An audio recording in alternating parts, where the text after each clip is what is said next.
Le Seigneur Jésus est reconnu comme le grand témoin sur la base de la puissance de Dieu, qui s'exerça en lui quand il fut ressuscité des morts.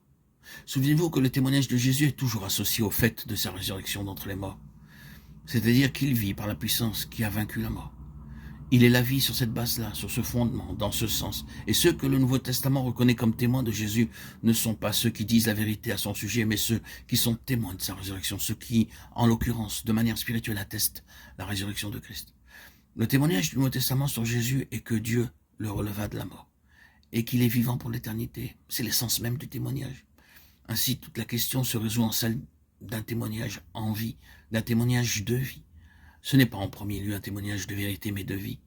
La flamme brûle-t-elle comme au début, attestant que Jésus vit et qu'il est triomphant sur les ténèbres, même sur l'arrière-plan mortel de ce monde? Telle est la question qui s'adresse au peuple de Dieu, la question pour votre vie, pour la mienne, comme pour tout instrument corporatif.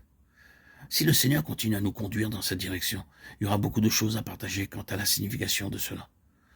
Nous dirigeons simplement notre réflexion sur le problème. Je n'ai aucun doute dans mon cœur sur ce qu'est la question de notre siècle.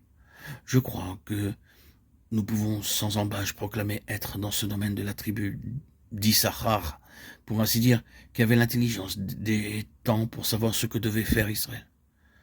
Je n'ai pas point la moindre ombre d'un doute que le problème de nos jours de cette heure dans l'histoire de l'Église est plus que jamais, dans un sens spirituel, une question de vie ou de mort. En fait, n'expérimentez-vous pas de plus en plus ce terrible travail de sape de votre vitalité, cet assèchement de votre vie, cet épuisement de votre énergie, particulièrement en relation avec la prière? N'est-il pas vrai que prier réclame un effort suprême ainsi que d'atteindre le but quand vous avez commencé à prier?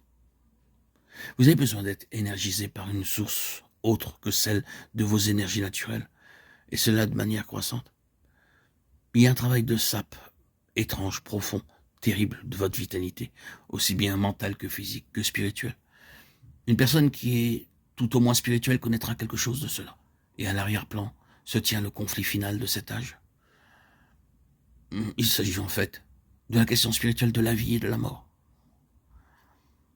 Le Seigneur voudrait nous dire quelque chose à ce sujet, en ce temps précis, et nous devons diriger notre regard dans la direction de la pensée du Seigneur à l'égard de la grande question qui est en jeu pour son peuple. Mais j'ai cette confiance en lui, que nous saurons, qui ne nous rend pas seulement conscients de cela, et qui ne nous informe pas seulement des périls qu'il y a, mais aussi qu'il vient avec puissance à notre aide, et nous montre ce qui est avec nous dans ce combat.